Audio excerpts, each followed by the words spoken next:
Bismillahirrahmanirrahim. Assalamualaikum warahmatullahi wabarakatuh. Alhamdulillahirabbil alamin. Allahumma sholli ala Muhammad wa ala ali Muhammad.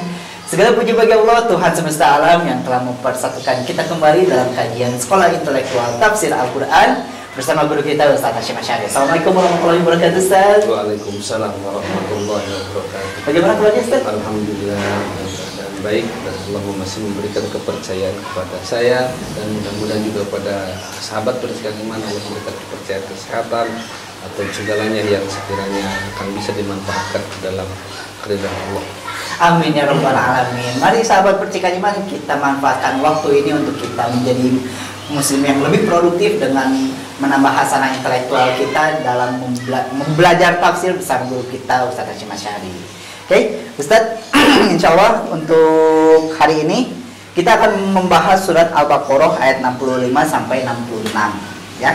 Nah, kalau misalkan saya melihat di ayat 65 ini ada yang saya soroti, yaitu jadilah kera yang hina. Ini apa ya, suatu yang yang memberikan kesan, ini Allah bisa jadi sedang murka gitu ya.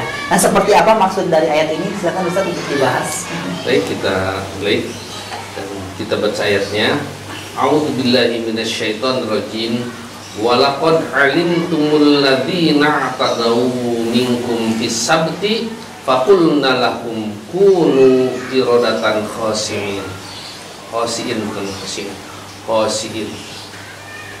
Artinya walaqad alimtum, dan sungguh kamu sekalian sudah tahu, alladzina, terhadap orang-orang i'tadau yang melampaui batas, minkum, di antara kamu, fisabti, pada hari Sabtu. Fakulna, maka kami katakan lahum, kepada mereka, kunu, jadilah kalian qiradatan khasiin, kera-kera yang hina. Artinya ketika Allah memerintahkan, sebenarnya perintah Allah beribadah kepada orang Yahudi itu bukan Allah atas hari Sabtu itu pilihan mereka. Pada asalnya Allah itu memberikan wajib mereka beribadah itu khusus, mereka tidak boleh mengadakan aktivitas yang lain hari Sabtu.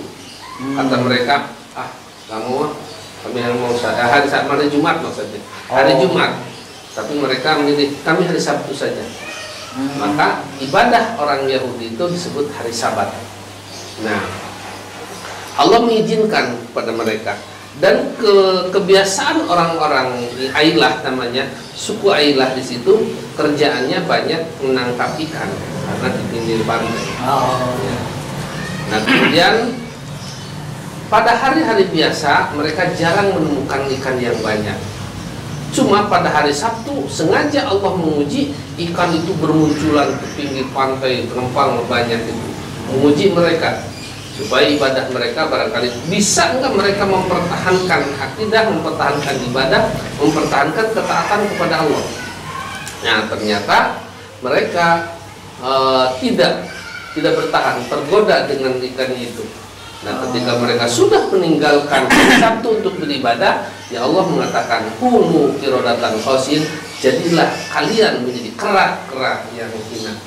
Nah, itu pada akhirnya, yaitu makanya walaqad alimtum alladzina i'tadaw minkum, ya ma'syaral yahud, wahai seluruh kaum Yahudi, wahai seluruh orang-orang Yahudi, walaqad alimtum ma halla minal ba'si, sungguh kamu sekalian sudah tahu apa yang menimpa dari suatu bencana, suatu bahasa ujian atau siksaan bi ahlil qaryati, kepada suatu penduduk suatu kampung, allati asad amrullah, yang mereka maksiat, durhaka kepada perintah Allah, wa khalaqu, dan mereka mengingkari ahdahu, janjinya, wa mitsaqahu, dan ahdahu, janjinya, wa mitsaqahu, dan sumpahnya, minat ta'dimi sabti, untuk mengagungkan hari Sabtu. Nah, seperti yang saya katakan tadi, orang-orang Yahudi yang dituju oleh ayat ini, memang mereka tidak tahu melihat dengan mata telanjang, mata kasat mata, tapi mereka membaca bahwa nenek moyang mereka dulu, kakek moyang barangkali kakek moyang mereka dulu pernah melakukan seperti ini. Ya, ini juga sama pada zaman Nabi Musa. Dan Nabi Musa, khusus mereka diperintahkan untuk beribadah pada hari Jumat asalnya, nggak mau hari Sabtu. Kemudian ya kalau sejarah singkatnya, kalau nanti pada zaman Nabi Isa juga tawarkan hari Sabtu, hari Jumat itu kalian ibadah pada hari Jumat, nggak mau, kamu mau hari Ahad. Itu mereka memilih pada Ahad. Maka umat Nabi Muhammad yang mau menerima hari Jumat, maka hari besarnya umat Islam itu yang mingguan hari Jumat. Nah, mereka orang Yahudi dengan orang Nasrani sudah berhasil di negara kita pada khususnya libur Sabtu, Ahad asalnya libur. Sekarang Sabtu sudah libur. Kalau umat Islam menuntut libur hari besarnya Jumat, jadi kerja itu hanya 4 hari dalam satu minggu. Sekarang umat Islam tidak menuntut libur hari Jumat. Orang Yahudi kan sudah menuntut libur hari Jumat. Secara tidak langsung mereka itu menuntut karena mereka ahli besarnya. Nah, pada saat itu orang Yahudi yang pada masa Rasulullah SAW yang dimaksudkan sudah tahu, walaupun bukan dengan kasat mata, tapi berita-berita dari mulut ke mulut atau dari catatan-catatan sejarah, ada orang kampung yang biasa mereka suatu qaryah, suatu kampung yang mereka maksiat kepada Allah, suruh beribadah, mereka khusus beribadah, tapi mereka maksiat. Atau diantaranya amrullahi, perintah Allah, walaupun ada misaqo, sumpahnya dan janjinya dia ingkari. Minta demi hari Sabtu, hari mengagungkan hari Sabtu. Wal qiyami bi amri dan untuk menegakkan perintah-perintahnya. Tiba-tiba kana masru'an lahum, ketika Allah memerintahkan, disyariatkan kepada mereka untuk beribadah pada Sabtu. Nah, kampung ini namanya Ahlu Hadhil Qaryati. Kampung ini nama penduduknya adalah disebut suku Ailah, bangsa Ailah, tentang dari Bani Israel juga. Ketika sedang mereka sudah melanggar pada hari saat itu, Allah mengatakan fakulna, maka kami katakan lahum kepada mereka, kunu kirodatan khosiin, jadilah kalian kera-kera yang hina. Yang melanggar pada hari Sabtu, mereka menjadi kera-kera. Kalau dulu pernah saya katakan, ada ahli tafsir yang mentafsirkan ini, bahwa yang dimaksud jadi kera itu adalah jadilah kalian karakter kera yang hina. Tapi saya yakin, kalau saya meyakini ini bukan karakternya yang hina, tapi justru menjadi tubuh fisiknya, fisik kera. Karena yang namanya karakternya, sebelum Allah mengatakan seperti itu pun mereka sudah seperti kera. Seperti Gunung Tursina yang kata pegang cagen. Nah, satu dalam banyak lagi yang lainnya. Salwa mana wasalwa, mereka tidak pocing atau minta bonteng tapi ternyata tidak dikabulkan oleh Allah karena Nabi Musa tidak meminta, tapi justru mereka adalah jadi hina. Dan hina itu pada dasarnya menjadi miskin. Dan dalam ayat ini, faja'alallahu minhum, maka Allah menjadikan sebagian mereka kirodatan, monyet, kera-kera. Fasoro kaumul kiroda, maka jadilah pada saat itu kampung menjadi kaum kera. Jadi banyak monyet barangkali mendengar, tapi barang berpikir ya walau alam berpikir seperti manusia, hanya bentuk tubuhnya kera. Ya. Kemudian Ibnu Abbas berkata, innamak taradu ala bani Israila, sesungguhnya Allah Subhanahu wa taala mempardukan kepada Bani Israel itu yauman, suatu hari, alladzi taradu alaikum fi idikum, yaitu yang dipardukan kepada kamu seperti yang dipardukan kepada kamu sekarang pada id kalian. Id dalam arti id mingguan, yaitu yaumal jumu'ati pada asalnya. Fakholafu, maka mereka mengingkari, menolak, gak mau hari Jumat, maunya hari Sabtu. Nah, jadi kalau kita umat Islam, umat Nabi Muhammad pun tidak rewel. Kamu harus hari Jumat, sok sholat Jumat. Tidak minta, nggak mau hari Kamis wae, tidak ada, tapi taat. Nah, di sini fakolapu, maka mereka mengingkari. ketika ditawarkan hari Jumat untuk beribadah, mereka mengingkari. Fahalafu ila sabti, kami mau dipindahkan ke hari Sabtu. Fa'adomu, maka mereka pada awalnya membesarkan, tetapi akhirnya wataroku ma umiru, maka mereka meninggalkan apa yang diperintahkan pada hari Sabtu itu, artinya untuk melakukan peribadatan pada hari Sabtu. Falamma abau ila luzuma sabti, maka ketika menolak mereka untuk ketetapan hari Sabtu, ibtalahumullahu fi, Allah menguji kepada mereka, mencoba kepada mereka pada hari Sabtu itu. Artinya faharrama alaihim ma halalahum, maka diharamkan kepada mereka ma halalahum, apa yang dihalalkan kepada mereka. Artinya diharamkan oleh Allah untuk menangkap ikan. Kalau kamu pilih hari Sabtu, boleh kamu beribadah kepadaku pada hari Sabtu, tapi kamu haram untuk menangkap ikan, bekerja lain pada hari Sabtu. Nah, lagi pula kalau namanya umat-umat yang dahulu, yang namanya beribadah itu harus di tempat rumah-rumah ibadah. Iya. Di mana? Kalau kita kan sholat bisa saja di mana, Ya, ada betul. pengajian di mana, kegiatan di mana, hanya ada khusus tempat khusus, yaitu masjid. Nah, Allah ketika mereka memilih hari Sabtu, faharrama alaihim ma ahallalahum, maka Allah mengharamkan kepada mereka apa yang tadinya halal, asalnya boleh-boleh saja menangkap ikan, fi ghairihi, pada yang lainnya. Faharramallahu alaihim fi sabti, maka Allah mengharamkan kepada mereka pada hari Sabtu al-hitana, hitan itu adalah menangkap ikan, asaidah, dan berburu ikan. Wa kanu, dan keadaan mereka idza kana yaumis sabti, apabila pada hari Sabtu akbala ilahim syar'an, maka ikan itu banyak seakan-akan mendatangi kepada mereka. Terus jika malah kalau kita mah loncat-loncat ke pinggir-pinggir pantai, nggak berikan upaya. Nah itu saking banyaknya syar'an itu. Nah mereka mulai tergiur.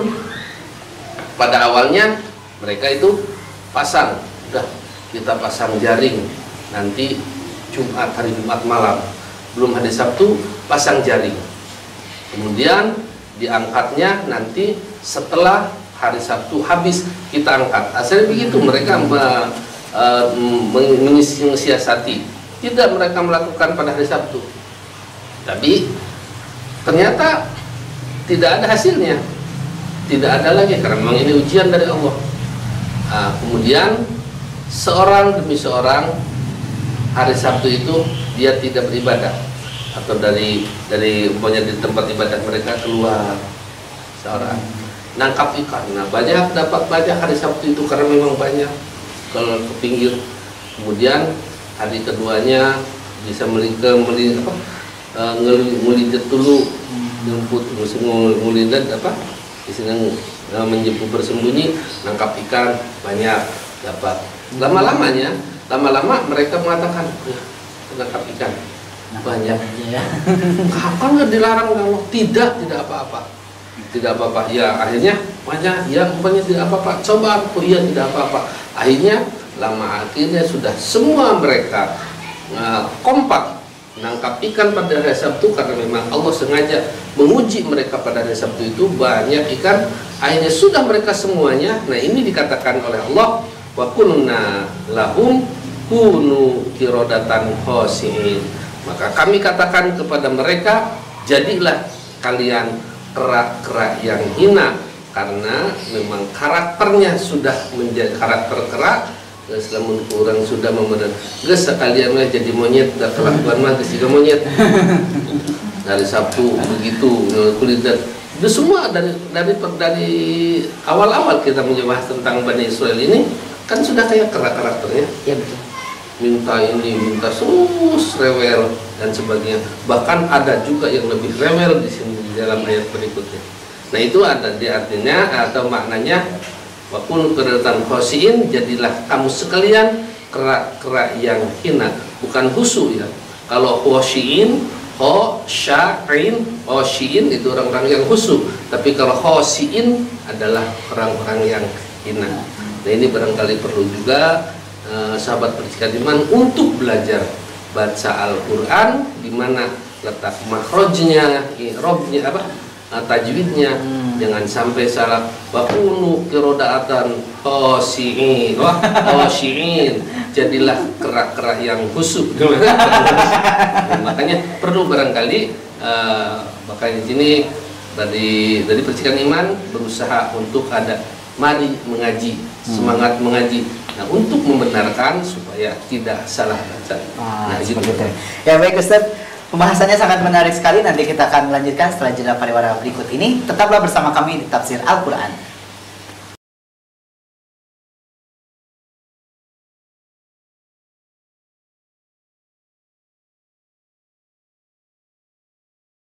Sahabat, bayangkan bagaimana apabila sahabat bisa mewakafkan Al-Quran. Masya Allah, ribuan kebaikan insya Allah telah menanti Anda. Karena setiap huruf yang mereka nanti akan bacakan itu akan menjadikan pahala buat kita semuanya. Maka dari itu sahabat Percikan Iman, mari yuk kita berwakaf untuk wakaf Al-Quran di Percikan Iman. Di nomor rekening 777 177 178. Terima kasih.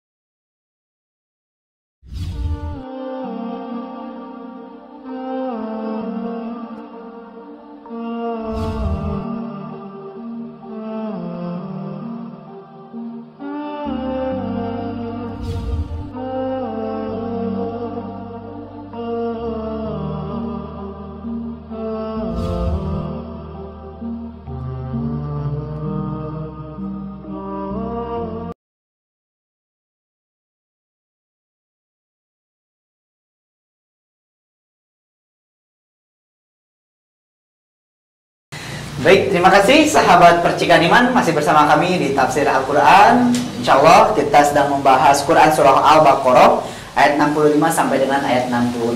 Ini sedang menceritakan tentang ketika kaum Bani Israel memilih hari untuk beribadah, ya, dan berarti sudah harus berkomitmen, tapi ternyata maksudnya tetaplah gitu, ketika ada komitmen berarti akan ada ujian gitu ya. Yaitu diuji dengan melimpahnya ikan di hari Sabtu. Sebenarnya itu untuk menguji bagaimana tingkat kualitas ketaatannya kaum Bani Israel kepada Tuhannya gitu ya. Tapi ternyata kembali lagi kaum Bani Israel sifat kelakuannya seperti itu ya. Jadi ibadah tidak, tapi ya malah fokus terhadap ikan yang melimpah itu gitu ya. Sehingga Allah pun menjadikan kaum Bani Israel itu seperti menjadi kera, atau kera di sini juga ada yang menyebutkan secara harfiah atau menyebutkan secara konotasi gitu ya. Baik, insya Allah kita akan lanjutkan kepada ayat 66. Silakan Ustaz. Ya, baik, sahabat Percikan Iman, dalam ayat 66 ini Allah berfirman, faja'alnaha nakalan lima baina yadaiha wa ma khalfaha wa mau'izatan lil muttaqin. Jadi tidak ada sesuatu kejadian yang Allah berikan kepada mereka kecuali akan ada pelajaran. Terutama memang seperti ujian bagi orang-orang yang orang-orang pada saat itu orang Bani Israel, tapi akan ada pelajaran kepada orang-orang yang berikutnya. Contoh, umpamanya ada seseorang yang berjalan atau yang ngebut motor langsung jatuh. Nah, bagi orang-orang yang akan ada yang mengambil pelajaran, oh begitu, nanti dia mengambil pelajaran akhirnya tidak mau melakukan kebut-kebutan seperti itu. Dan ini adalah kejadian yang Allah jadikan ketika mereka dijadikan kera dan disatakan kampung kera sampai dijadikan kampung kera itu. Kampung kera. Nah, ini tentunya dikatakan faja'alnaha nakalan. Maka kami jadikan kera-kera ini nakalan sebagai peringatan lima baina yadaiha bagi orang-orang yang hidup pada saat kejadian itu, bagi orang-orang yang pelaku-pelakunya atau bagi orang yang menyaksikannya. Mungkin mungkin dari kaum wanita apakah melakukan ada yang seperti itu atau tidak. Yang jelas ini kaum Bani Israel saja, katakan seakan-akan kaum laki-laki barangkali. Tapi menjadi pelajaran, menjadi peringatan bagi orang-orang, untuk orang-orang yang pada saat itu yang menjadi keraknya, atau juga orang yang menyaksikan mereka jadi kerak. Wa ma khalfaha, dan orang yang setelahnya, yang di belakang itu, yang di belakang kehidupan zaman yang setelah zaman mereka. Kalau zaman umpama kejadian pada zaman kita, umpama zaman SBY, maka akan jadi pelajaran bagi orang yang jadi yang pada masa Jokowi, nah gitu, yang menjadi peringatan bagi orang-orang yang pada masanya dan yang menjadi terjadinya. Contoh umpamanya pada zaman satu generasi, pada zaman SBY ada yang melakukan pelanggaran, pencurian, korupsi dan sebagainya, jadikan ada sehukuman, siksaan, tentu akan menjadi pelajaran, peringatan bagi mereka yang pelakunya dan orang-orang yang hidup pada masa SBY. Lalu akan bagi juga pelajaran, peringatan bagi orang yang setelahnya, yang hidup pada setelah zaman SBY, dan pada ini zaman Jokowi. Itu barangkali perbandingannya. Nah ini juga nakalan bagi orang pelaku dan orang-orang yang hidup pada masa itu, dan bagi orang-orang yang setelah masa itu, dan akan menjadi pelajaran. Nah, jadi pelajaran untuk siapa? Lil muttaqin, bagi orang-orang yang bertakwa. Orang-orang yang bertakwa akan selalu mengambil pelajaran-pelajarannya, pelajaran yang baik tentunya. Jika melakukan perbuatan yang sama, akan menimpa kepadanya akibat yang tidak terlalu berbeda. Maka orang muttaqin itu akan menjadi pelajaran, mereka tidak akan mau. Nah, artinya dalam tafsir ini, nakalan sebagai peringatan bihadrotiha, pada orang-orang yang hadir pada saat itu, min nasi, di antara manusia, yaumaidin, pada hari itu, yang hadir, yang menyaksikan kejadian itu. Waliman baqiya ba'dahum, dan orang-orang yang hidup setelah mereka, minan nasi, dari manusia, itu generasi yang berikutnya. Mungkin sudah habis beberapa tahun habis, tapi mereka generasi yang hidup pada saat itu, mungkin yang sudah melihat, yang anak masih anak-anak mungkin melihat, atau setelah habis sampai anak itu sudah meninggal, dan dari orang-orang yang hidup setelah habis di generasi itu, nah itu akan menjadi pelajaran. Ada yang dimaksud lawaliman baqiya ba'dahum min nasi min bani Israil, di antara bani Israel terutama, ayyamalu misra amalihim, supaya mereka tidak melakukan perbuatan yang sama. Ceritakan dulu nenek kamu, bapak kamu, kakek kamu melakukan seperti ini. Nah, akibatnya begitu. Kamu jangan biasanya perbandingan itu, kalau seorang orang tua memberikan nasihat kepada anak, itu biasanya dia kalau kejadian yang sudah berlalu yang mengakibatkan seperti perbuatan mereka, kamu jangan malas-malas untuk belajar. Dulu juga pada walaupun orang itu kaya, tapi karena malas-malas belajar akhirnya tidak lulus dan gagal hidupnya, menjadi terlantar atau menjadi sengsara. Kamu jangan lakukan itu, ada bagi yang orang yang sebetulnya, atau dimanfaatkan min bani Israil yang malu misra amalihim. Kemudian ada juga yang menyebutkan nakalan lima baina yadaiha itu sebenarnya bukan hanya sekedar peringatan, tapi merupakan siksaan bagi orang yang pada saat itu. Bagi siksaan bagi orang-orang yang melakukan dan yang terjadi pada saat itu, yang ukubatan min dunu bil qaumi, dari dosa-dosa suatu kaum, wa ma khalfaha, dan bagi peringatan bagi orang yang setelahnya. Jadi pelaku-pelakunya sebagai siksaan, tapi menjadi peringatan bagi orang-orang yang setelahnya yang tidak melakukan. Ya, artinya ya ba'daha mislatil qadnu, seperti dosa-dosa itu. Nah, karena itu yang dikatakan nakalan lima baina yadaiha wa ma khalfaha. Dan yang terakhirnya wa mau'idatan lil muttaqin, dan sebagai peringatan ini. Peringatan bagi orang-orang apa? Menjadi pelajaran, maksudnya. Pelajaran bagi orang-orang yang bertakwa. Hanya orang-orang yang bertakwa lah yang mengambil pelajaran. Jika semua yang kejadian yang pernah mereka saksikan, yang pernah mereka dengar, itu akan menjadi pelajaran bagi mereka, bagi orang-orang yang bertakwa.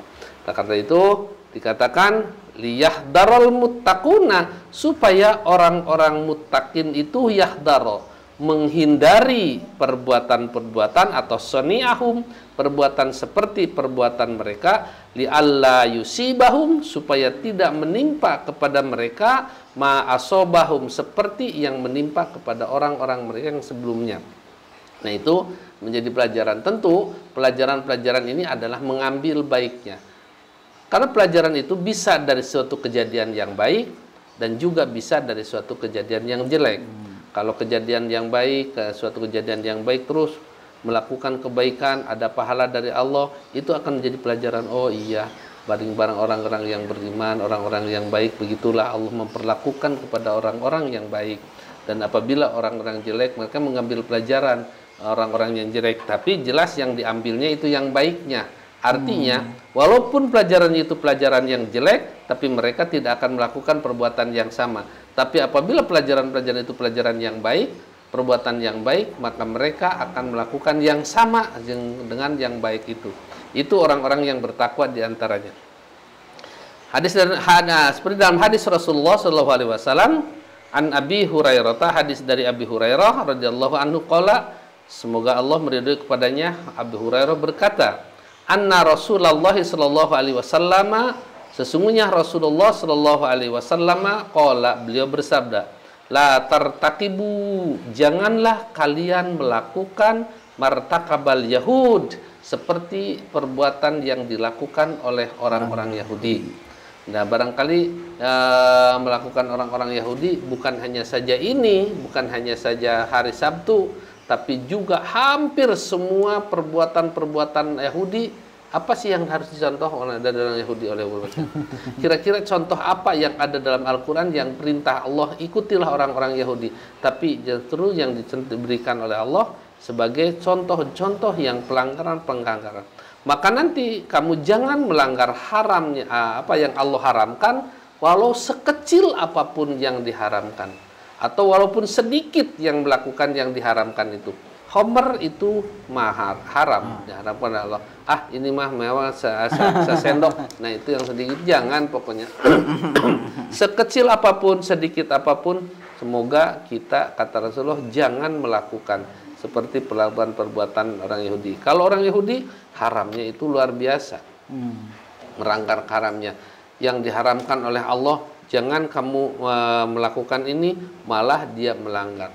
Seperti dalam kisah-kisah yang sudah lalu atau kisah-kisah yang akan kita bahas nanti, tentu di sini pelanggaran-pelanggaran Yahudi banyak lagi yang dilakukan oleh mereka. Nah, itulah diantaranya komentar uraian tentang kalau dari ayat yang tadi, yang pertamanya Allah berfirman, walaqad alimtum, sungguh kamu sekalian sudah tahu, dalam ayat berikutnya, ayat sebelumnya, kalian sudah tahu tentang orang-orang yang melampaui batas pada hari Sabtu, sudah melampaui batas. Maka kami katakan kepada mereka, jadilah kamu sekalian kera-kera yang hebat. Nah, kejadian ini faja'alnaha, maka kami jadikan kejadian ini, monyet-monyet ini, nakalan sebagai peringatan lima baina yadaiha, bagi orang-orang yang hidup pada masa itu, atau juga peringatan bagi orang-orang yang melakukan perbuatannya dan jadi wamahol paha, dan menjadi pelajar yang setelahnya, orang-orang yang setelahnya, generasi yang berikutnya. Wa mau'idotan, dan juga sebagai pelajaran bagi orang-orang yang bertakwa. Mudah-mudahan kita semua, walaupun tidak menyaksikan secara kasat mata, tapi membaca, hanya sekedar membaca apa yang Allah terangkan, tentu akan kita bisa mengambil pelajaran. Amin. Ya, itu artinya kalau orang-orang yang bisa mengambil pelajaran, maka dikatakan oleh Rasulullah, oleh Allah Subhanahu wa taala, itulah orang-orang yang bertakwa, untuk meninggalkan perbuatan-perbuatan yang memang diharamkan oleh Allah Subhanahu wa taala. Ya. Dan yang meninggalkan yang dilarang oleh Allah Subhanahu wa taala, justru dibalikan kepada hal-hal yang lebih baik. Dan masalahnya bukan masalah ini saja. Masalah-masalah kita itu juga masalah banyak. Banyak orang yang melanggar aturan-aturan Allah Subhanahu wa taala dalam segala kehidupan. Walaupun jangan kamu melakukan kecurangan, tapi mereka malah melakukan kecurangan. Ada di antaranya umat Nabi Muhammad juga. Jangan kecurangan jangan kamu mencuri, malah mereka penasaran. Karena manusia itu kadang-kadang menjadi penasaran. Kalau dilarang menjadi penasaran. Jangan kamu diharamkan. Hurimat alaikumul minum khamr, haramkan. Jangan kalian minum khamr, haram. Tapi kenapa ya Allah mengharamkan? Apa mereka ada yang mencoba. Banyak kan yang mencoba karena dilarang menjadi penasaran. Tapi jangan, tentunya kalau orang-orang yang bertakwa tidak akan dilarang, maka mereka menghindar. Diperintahkan, mereka siap untuk melaksanakan. Nah itu barangkali dalam ayat ini tentu kita akan mengambil pelajaran dari kejadian yang telah diterangkan oleh Al-Quran, dan memang ini pernah terjadi pada masa Bani Israel zaman Musa alaihissalam. Baik Ustaz. Nah, saya ingin bertanya Ustaz, kalau tadi kan di awal segmen itu katanya kalau kaum Bani Israel itu diperintahkan untuk awalnya beribadah beribadah di hari Jumat gitu ya. Tapi ternyata kaum Bani Israel memilih di hari Sabtu. Nah, proses negosiasinya seperti apa? Nah, ditahan dulu jawabannya Ustaz ya. Nanti kita akan bahas di segmen selanjutnya. Tetaplah bersama kami di Tafsir Al-Qur'an.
Bismillahirrahmanirrahim.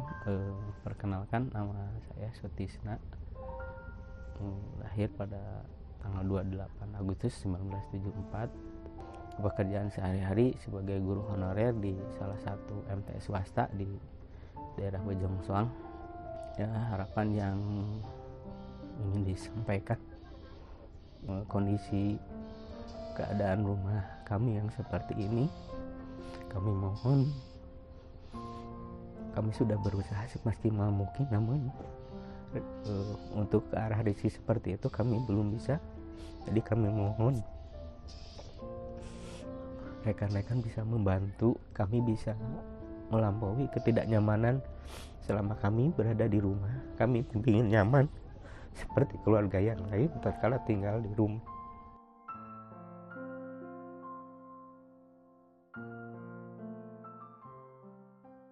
Mari yuk kita berwakaf untuk wakaf Al-Quran di Percikan Iman.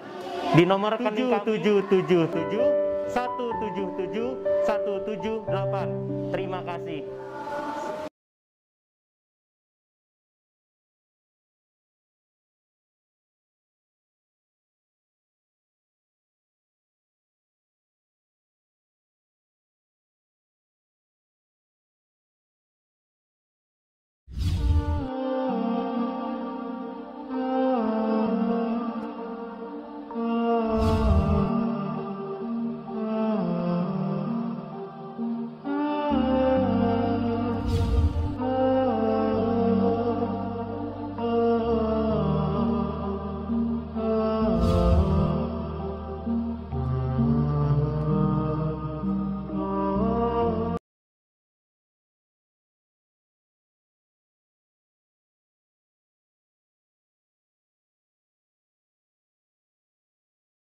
Baik, terima kasih sahabat Percikan Iman, masih bersama kami di Tafsir Al-Quran. Nah, di segmen ini, tadi di segmen sebelumnya saya sudah bertanya bagaimana kaum Bani Israel bernegosiasi kepada Tuhannya agar bisa beribadah di hari Sabtu. Silakan Ustaz untuk dijawab. Ya, baik sahabat Percikan Iman. Dalam hadis Rasulullah SAW memang Rasul bersabda, artinya hari Jumat itu yang ditawarkan kepada Bani Israel untuk mereka melakukan peribadatan. Tapi mereka menolak. Kemudian mereka memilihnya hari Sabtu. Ternyata Allah memang mengizinkan kepada mereka. Kemudian pada zaman Nabi Isa juga hari Sabtu pun ditawarkan kepada Nabi Isa, umat Nabi Isa. Tapi mereka juga menolak. dan mereka lebih memilih aku memilih hari Ahad atau Minggu pada saat itu. Dan pada zaman Rasulullah SAW ditawarkan hari besar mingguan itu adalah hari Jumat. Maka umat Nabi Muhammad atau termasuk umatnya menerima apa yang diperintahkan oleh Allah dan ditawarkan oleh Allah itu. Nah, mengenai penolakan mereka, tentunya menolak itu bukan langsung kepada Allah, karena tawarannya pun ditawarkan kepada Nabi Musa atau diperintahkan kepada Nabi Musa, perintahkan mereka untuk melakukan ibadah pada hari Jumat. Mereka menolaknya kepada Nabi Musa, menolaknya juga kepada Nabi Musa. Nah, kemudian Allah juga mewahyukan kepada Nabi Musa, maka bolehlah atau biarkan, izinkanlah mereka untuk merubah hari itu untuk hari besar, hari Sabat bagi mereka. Hari Sabtu bagi mereka itu hari besarnya mingguan. Nah, tentunya karena apa? Karena segala sesuatu yang diperintahkan kepada umat itu tidak bisa langsung kepada umatnya, tapi terlalu terjadi pada Nabinya. Seperti pada umat Nabi Muhammad, untuk diperintahkan kepada umatnya sholat 5 waktu dalam sehari semalam, tentu tidak akan bisa langsung kepada umatnya, tapi kepada Rasulullah, kepada Nabi Muhammad, lalu Muhammad menyampaikan kepada umatnya.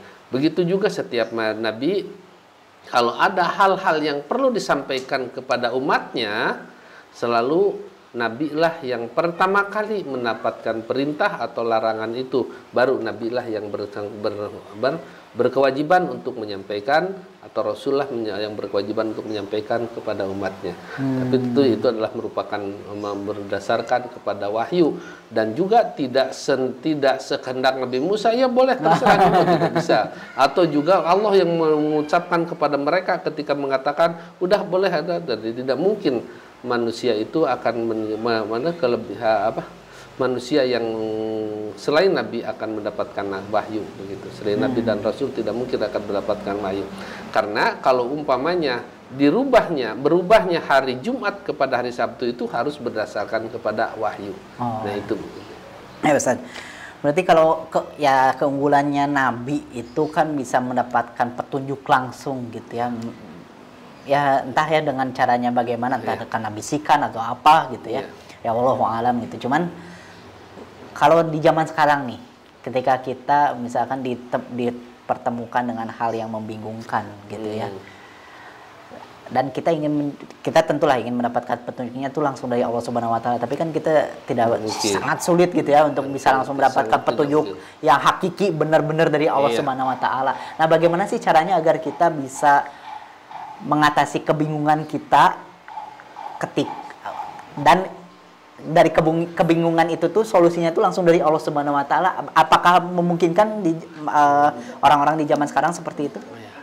Sepertinya tidak akan mungkin lagi akan terjadi umpamanya dia merasa kebingungan dalam satu masalah, langsung Allah memberikan petunjuk kepada mereka adalah untuk satu pilihan.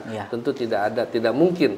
Ataupun bahkan ada orang yang mengatakan bahwa pada zaman Nabi Muhammad, pada zaman sekarang juga mereka ada yang mengaku nabi. Berarti kan di Indonesia saja kan ada orang yang mengaku nabi. Berarti artinya mereka itu mendapatkan wahyu. Nah, kita apakah percaya atau jangan? Barangkali percaya dan tidak terserah, tapi dicek dulu secara akal, atau pernahkah dia berdusta, pernahkah dia berbohong?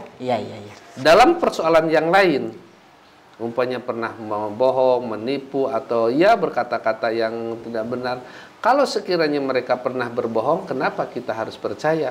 Sedangkan kepada Rasulullah SAW, dari semenjak kecil Rasulullah tidak pernah berbohong. Bahkan digelarnya juga oleh orang kafir Quraisy, Muhammad itu adalah Al-Amin, manusia yang paling jujur, yang tidak pernah berbohong. Bahkan menurut kita barangkali kalau bohong itu adalah akan merugikan mungkin. Kalau berbohong atau juga akan menguntungkan, wallahu alam. Seperti begini, Rasulullah SAW, kejujuran Rasulullah, kejujuran Muhammad waktu kecil, Muhammad itu sangat jujur sekali. Berdagang punya Khadijah, dia jujur.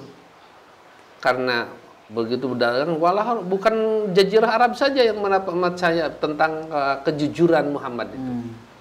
Berdagang, mendagangkan dagangan Khadijah. Kemudian ini berapa? Kalau ditanya umpamanya itu, oh ini dari sananya, ini barang bukan punya saya, dari sananya sekian. Silahkan kamu mau beri berapa keuntungan kepada saya kalau saya bawa dari sana. Tapi yang ini lebih murah. Kenapa? Ini ada cat-cat. Ini cat-catnya. Makanya lebih murah. Lalu ditanya orang-orang itu, ini kamu itu siapa?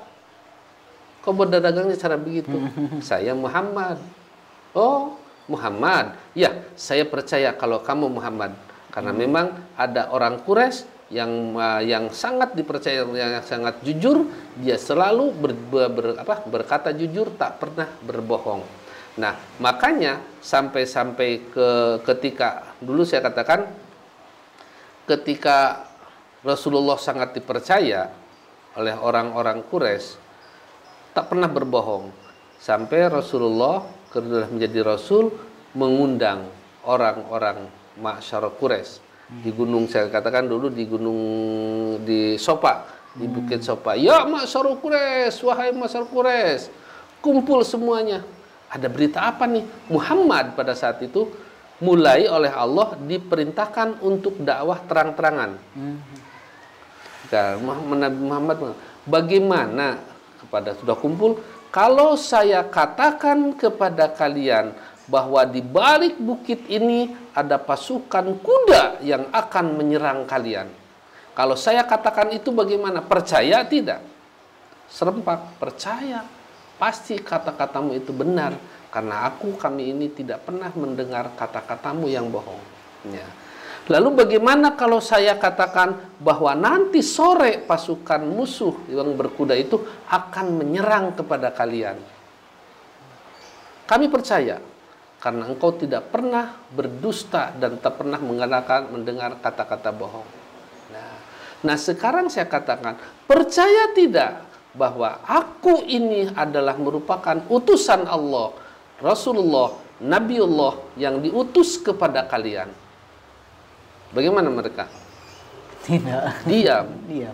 Nah, diamnya orang yang diam itu bukan tidak percaya, tapi kalau mengatakan percaya beresiko. Mereka entah bagaimana diperlakukan oleh orang kafir Quraisy. Orang kafir Quraisy, maka salah seorang yang mengatakan, Abu Lahab yang berkata, dia mengatakan, alihada jama'tana ya Muhammad. Asalnya apa?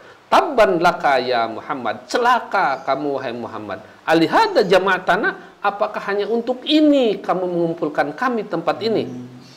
Bah turun ayat Al-Quran, Tabbat yada abi lahab wa tab. Yang celaka itu bukanmu Muhammad, bukan kamu, kata Allah. Tabbat yada abi lahab wa tab. Yang celaka itulah tangan Abu Lahab, celaka perbuatannya. Bahkan sampai istrinya tidak akan ada manfaat usaha mereka.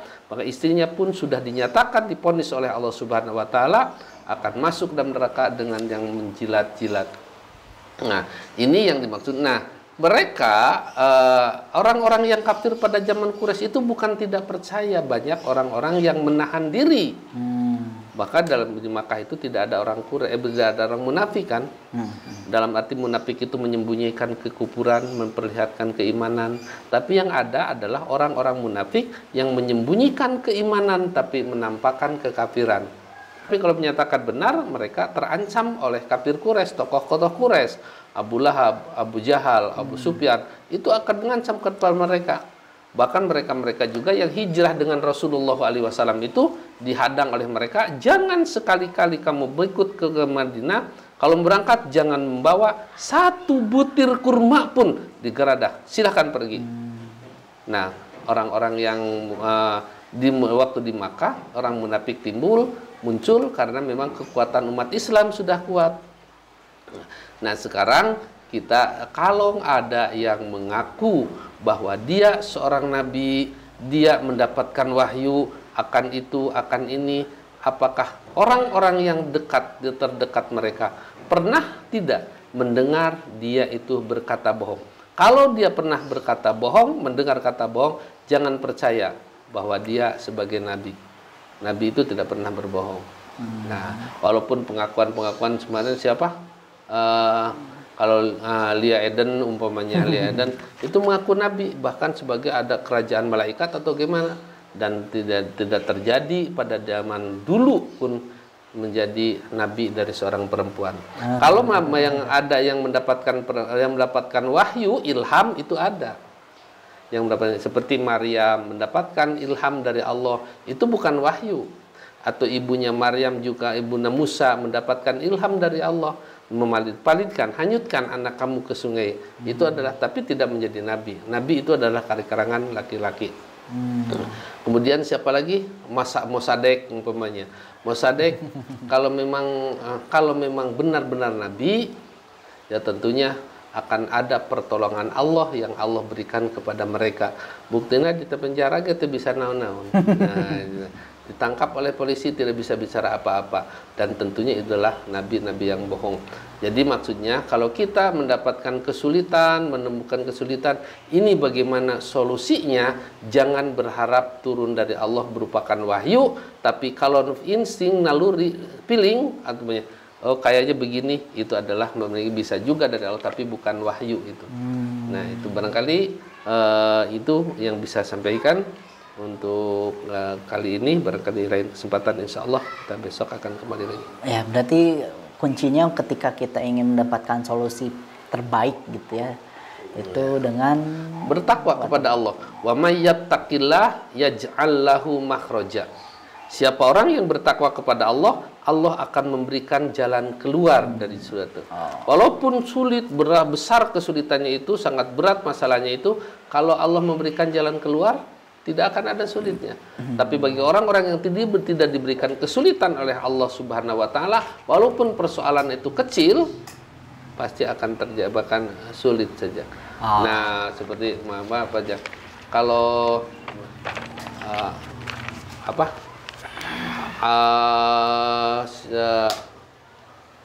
bapak orang yang kaya di zaman Rasulullah, Abdurrahman bin Auf. Abdurrahman bin Auf kata Rasulullah, Abdurrahman, kamu kayaknya akan menjadi manusia yang paling terakhir kamu masuk surga. Nah, kenapa? Karena terlalu banyak harta yang harus dihisab oleh Allah. Tapi orang-orang miskin bakal lebih dulu masuk surga. Ayo itu kan bingung dia, aduh gimana nih? Bagaimana saya ingin menjadi orang yang paling miskin supaya lebih cepat surga. Nah gitu Abdurrahman bin Auf itu, maka saya keliling katanya, membeli semua korma semua yang ada di Arab, korma busuk, dibeli dengan harga korma bagus. Dibelinya harga, kalau umpamanya 10.000 uang busuk biasanya mungkin 4.000 atau 5.000, dibeli 10.000. Dan akan dia jual nanti, mungkin dia tidak laku kan kalau sudah busuk itu. Maka saya akan menjadi manusia yang miskin, jual semuanya, beli semuanya. Udah harapan, insya Allah saya akan menjadi manusia yang termiskin di dunia supaya cepat masuk surga, tidak ada hisaban. Nah, setelah beberapa bulan kemudian dari negara lain justru sulit mencari kurma busuk karena di sana sedang ditimpa wabah yang obatnya terbukti oleh kurma busuk. Datang ke Madinah, ada siapa yang punya kurma busuk akan dibeli 10 kali lipat dari kurma bagus. Akhirnya ditunjukkan itu Abdurrahman bin Auf yang punya, bahkan dibeli sebanyak yang sudah dibeli dari Madinah, dibeli mereka 10 kali lipat. Maka dia bagaimana dia untuk ingin menjadi orang yang paling miskin, tapi kalau Allah sudah tidak memberikan jalan keluar, menurut pikirannya ini solusinya, jalannya begini, tapi Allah tidak memberikan izin. Nah, makanya kalau termasuk juga orang yang ingin mendapatkan rezeki yang banyak, kayaknya begini-begini, tapi kalau Allah menjalankan tidak memberi jalan seperti itu, begini. Tapi bukan artinya bukan turun kepada Abdurrahman bin Auf, turun wahyu kepada Abdurrahman bin Auf, beli ini tidak. Tentunya itu mendapatkan feeling dari mereka. Ternyata feeling itu tidak selamanya benar. Ya berarti yang paling penting kuncinya adalah bertakwa dulu ya kepada Allah. Bertakwa dulu yang katakan Wa may yattaqillah yaj'al lahu makhraja wa yarzuqhu min haitsu la yahtasib. Bertakwa, siapa orang yang bertakwa kepada Allah, aku akan memberikan jalan keluar dari berbagai macam masalah dan akan memberikan rizki kepadanya dari hal yang tidak pernah diduga. Rizkinya tidak pernah diduga. Ini juga Abdurrahman bin Auf tidak pernah diduga kan? Itu ketakwaan mereka. Baik Ustaz, terima kasih Ustaz atas tausiah pada hari ini. Sayangnya kita sudah di penghujung acara, nanti kita akan lanjutkan lagi di pembahasan ayat-ayat selanjutnya ya. Baik sahabat Percikan Iman, tetaplah saksikan tafsir Al-Quran di streaming YouTube Percikan Iman online ataupun di Instagram dan Facebook Percikan Iman. Akhir kata, saya Panji Nugraha, Ustaz Hasyim Asy'ari dan seluruh kerabat kerja yang bertugas undur pamit. Billahi taufiq wal hidayah. Wassalamualaikum warahmatullahi wabarakatuh.